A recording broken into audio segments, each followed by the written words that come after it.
নজিরবিহীন একটা ভোটের ছবির কথা আপনাদের বলছিলাম। ছবিটা একবার দেখাই। মালদার ইংরেজ বাজারের ছবি একবার দেখুন, যেখানে বাংকার বানানো হয়েছে।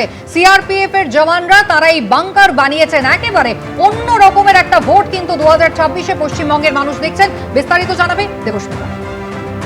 কেন্দ্রীয় বাহিনীর সতর্ক নজরদারিতে শুরু হলো ভোট গ্রহণ প্রক্রিয়া। এই মুহূর্তে আমরা দাঁড়িয়ে রয়েছি মালদা বিধানসভার একটি বুথে, যে বুথের বাইরে আইটিবিপির যারা মোতায়েন রয়েছেন তারা এইভাবেই বুথের বাইরে একটা যেন অস্থায়ী বাংকার তৈরি করেছেন।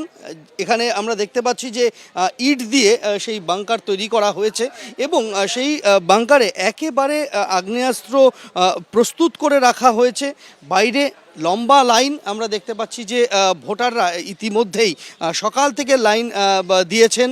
পুরুষ মহিলা ভোটার আলাদা করে রাখা হয়েছে এবং এখানে আমরা দেখতে পাচ্ছি যে বুথের ঠিক ভেতরেই সেখানে যিনি এই অঞ্চলের বিএলও রয়েছেন, সেই বিএলও তিনি এই লিস্ট নিয়ে বসে রয়েছেন। আপনার এখানে বসে থাকার উদ্দেশ্যটা কি? আমার এখানে বসে থাকার উদ্দেশ্য, আমার এলাকার যে সব ভোটার তাদেরকে আমি আইডেন্টিফাই করে ভিতরে পাঠাবো যে আমার এখানকার এইগুলো ভোটার কিনা বা কোনো ডুপ্লিকেট ভোটার ঢুকছে কিনা, সেটা আমার আইডেন্টিফাই করার জন্য আমি এখানে বসে আছি।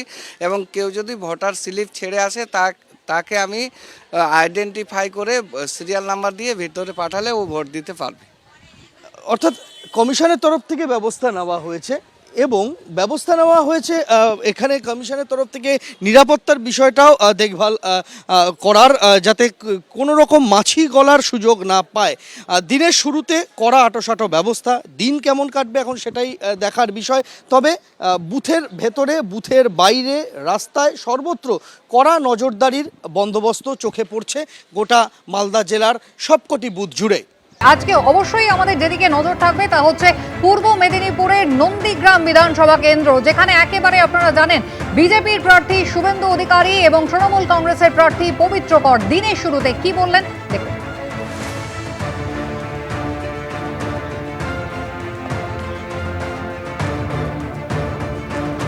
বার্তা একটাই, পরিবর্তন আনুন, ভারতীয় জনতা পার্টির হাতে দায়িত্ব দিন, শান্তিপূর্ণ ভোটের প্রার্থনা করব। খুব একটা উৎপাত করতে পারেনি আর উৎপাত করতে পারবেও না।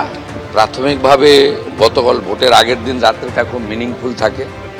ইলেকশন কমিশন এবং সেন্ট্রাল প্যারামিলিটারি ফোর্সকে ইনিশিয়ালি ধন্যবাদ দেওয়া যেতেই পারে। এখনো পর্যন্ত ক্যানেমারি গ্রাম পঞ্চায়েতের অন্তর্গত দুটো বুথে ইভিএম এর সমস্যা ধরা পড়েছে, সে জায়গায় আমরা পরিবর্তন করার কথা দাবি রেখেছি। আর কোথাও কিছু এখনো পর্যন্ত সমস্যার কথা শোনা যায়। গত রাত্রে কিংবা তার আগের রাত্রে এবং 4 দিন, প্রায় 4 দিনের কাছাকাছি কেন্দ্রীয় বাহিনী সহ যে সমস্ত মুখ করতেছে বিভিন্ন জায়গায়, সমস্ত জায়গায় বিভিন্ন রকমের আমাদের কর্মী সমর্থকদের উপরে আক্রমণ করেছে। এক প্রকার বিভিন্ন মানুষকে আহতও করেছে। এবিপি আনন্দ, এগিয়ে থাকে, এগিয়ে রাখে।